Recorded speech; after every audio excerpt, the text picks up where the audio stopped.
الفوز الحقيقي مش انك تعدي خط النهاية، الفوز انك تعدي خوفك وتلاقي معنى لرحلتك. Never break your chain.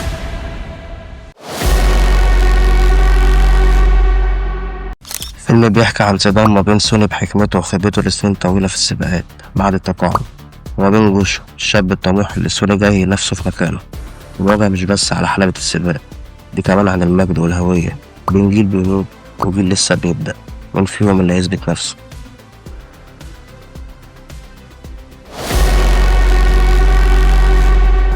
أول لقاء لسوني هينزل مع التيم بتاعه، سوني دخل على التيم ولقى إن باين عليهم الهزيمة واليأس، وشوشهم محبطة وثقتهم مهزوزة، وكل ده عشان يقولك إن التيم ده مش ناقص عربية جامدة بس، لأ، ناقصهم قائد يلمهم، وده تمهيد إن سوني هو اللي هيبقى القائد بتاعهم. وهنا كانت المواجهة الأولى بين سوني وجوشو. جوشو بيتكلم بتكبر الشباب، وسوني بيجاوب بهدوء وحكمة شخص فاهم كل حاجة. المخرج حاططهم في كادر واحد بس بينهم مسافة طويلة، كأنه بيأكد إنهم في عالمين مختلفين. ده بيمهد للمواجهة الأساسية اللي في الفيلم كله، بتتبني على الطموح ضد الخبرة. ومن أهم المشاهد اللي في الفيلم الفلاش باك بتاع الحادثة القديمة، مشهد مقطع ومهزوز والصوت بيختفي فجأة وبعدين بتحصل الحادثة. المشهد ده مش معمول بس عشان نفهم ماضي سوني، لأ، هو مفتاح لشخصيته، الشخص اللي عاش تجربة الموت ونجي منها، بس التمن كان خوف دايم بصوت داخلي مش سايب. وطبعا كلنا في حياتنا بتحصل لنا الحادثة دي اللي بتخلينا خايفين طول الوقت، مش عايزين نحاول من جديد. السباق الأول، سوني داخل سباق فعلي قدام الناس. الإخراج بيستعمل لقطات حقيقية من F1 عشان يحسسك إنك جوه الحدث. جوشو وهو معاه في السباق متضايق منه ومحتاج يتعلم منه بجد بعد ما كان يقلل منه في أول الفيلم. بعدها التيم بيغلط في تبديل العجل والتوقيت، وسوني هو اللي يطلع قدام الناس وبيتحمل اللوم والمسؤولية. وهنا بيوضح لك الاختلاف بين بطل حقيقي وواحد لسه بيتكون. البطولة مش في الفوز، البطولة في إنك تحمي الناس اللي معاك حتى لو هما السبب في سقوطك. خيانة وكيل أعمال روبن ومحاولة ضم سوني لتيم تاني قبل السباق النهائي للبطولة. المشهد اللي كشف حقيقة بطولة الإف 1 من جوه الكواليس، وإنه عالم فاسد من جوه قايم على المصالح والمادة والدعاية، وإن المسؤولين بيتعاملوا مع أي تيم وسواق على إنهم سلعة يبيعوها ويستفيدوا منها، ومش مهم بقى السباق والجولات. قبل السباق النهائي اللي هو أهم سباق في الفيلم، وبشوار بيعترف إنه غلط في حق سوني. مشهد عاطفي جدا، إنها بتتحول المواجهة لصداقة، وبيبدأ الفيلم ياخد شكل أب وابن مش منافسين.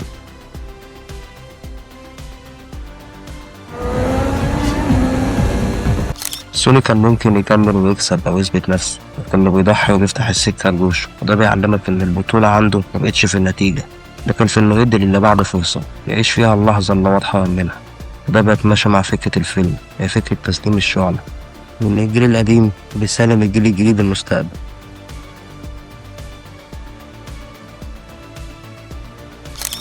سوني ماشي من الحلبة بهدوء وسط الناس والدوشة بعد ما كسب، مش مهتم بالإعلام ولا بالاحتفالات. كل اللي كان مهتم بيه إنه يكسب ويثبت لنفسه إنه مش فاشل، وإنه مسابش الحادثة القديمة تقضي على حلمه وهدفه اللي كان بيسعى ليه طول حياته، وإنه حقق الهدف ده حتى ولو بعد 30 سنة. وبالمناسبة سوني سلم الكاس لروبن عشان مش الكاس هو الهدف، هو قالها بنفسه في الفيلم. الهدف من اللي بيعمله ده مش المال أو الجوايز، الهدف هو السباق، يفضل في سباق مش بيخلص، بيفضل يعمل الحاجة اللي بيحبها عشان يبقى لحياته معنى.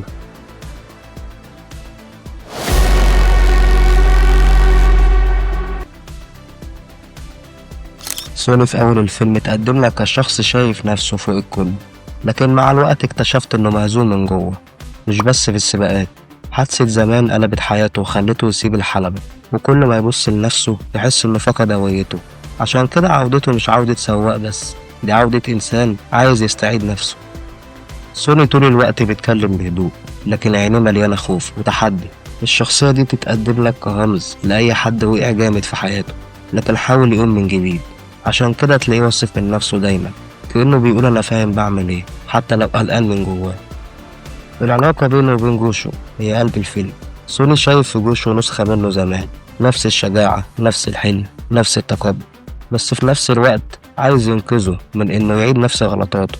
العلاقة دي عاملة زي إعادة الماضي بتاعه، بيشوف هو كان إيه وبتخليه يتصالح مع ماضيه. ومن الناحية الرمزية، سوني مش بس بطل متقاعد بيحاول ينجح من تاني، هو محطة بين جيلين. المخرج استخدمه كرمز لفكرة إن السباق مش بس عربيات ولفات، السباق الحقيقي هو رحلة حياة. كل لفة بيعملها سوني بتقربه خطوة من إنه يسامح نفسه ويثبت للعالم إنه لسه عايش. كمان سوني طول الفيلم بيكسر الصورة النمطية عن إن الرجولة مرتبطة بالجسد أو بالسن، لأ، هو بيقولك الرجولة في العزيمة، في إنك تكمل بعد ما وقعت. باختصار، شخصية سوني معمولة عشان تقولك إنك ممكن تقع، لكن طول ما عندك شغف وهدف تقدر ترجع تاني.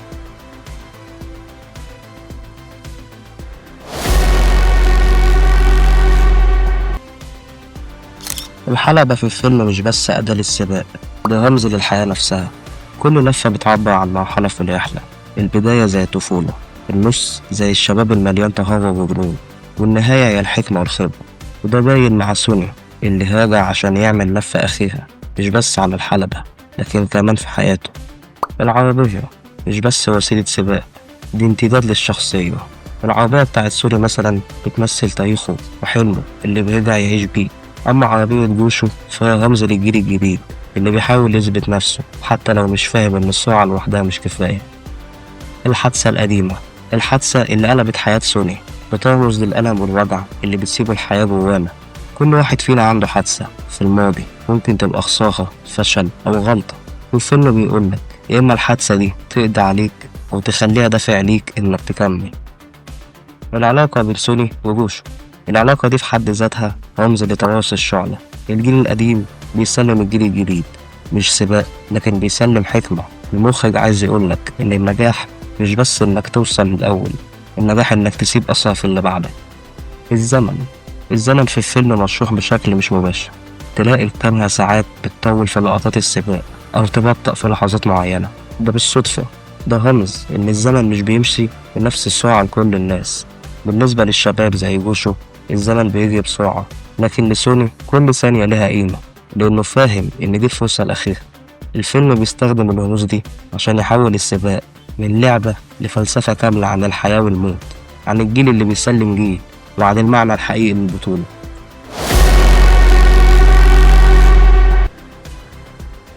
الفيلم بيقولك إن المجد مش في الكاس، المجد الحقيقي إنك تعيش حياتك وتسيب أثر عند اللي حواليك، والتصالح مع الماضي. أي واحد فينا عنده شبح من الماضي، غلطة أو فشل أو لحظة ندم، يا إما الشبح ده يفضل معاك ومبوظ حياتك، يا إما تواجهه وتطلع منه معنى. والاختلاف بين الأجيال، الفيلم بيحط جيلين قصاد بعض، سوني العجوز وجوشو الشاب، وبيسألك هو الجيل الجديد بيتعلم من اللي فات ولا هيعيد نفس الأخطاء؟ المسج هنا واضحة، عشان تكمل الرحلة لازم تاخد حكمة من اللي سبقوك. المسج النهائية من الفيلم، الحياة مش سباق ضد الناس، دي سباق ضد نفسك. لو عرفت تتغلب على خوفك وتواجه ماضيك وتعيش حياتك بمعنى، يبقى كده انت الكسبان حتى لو ما طلعتش الأول. لو عجبك الفيديو اعمل لايك واستنى الفيديو الجاي. سلام.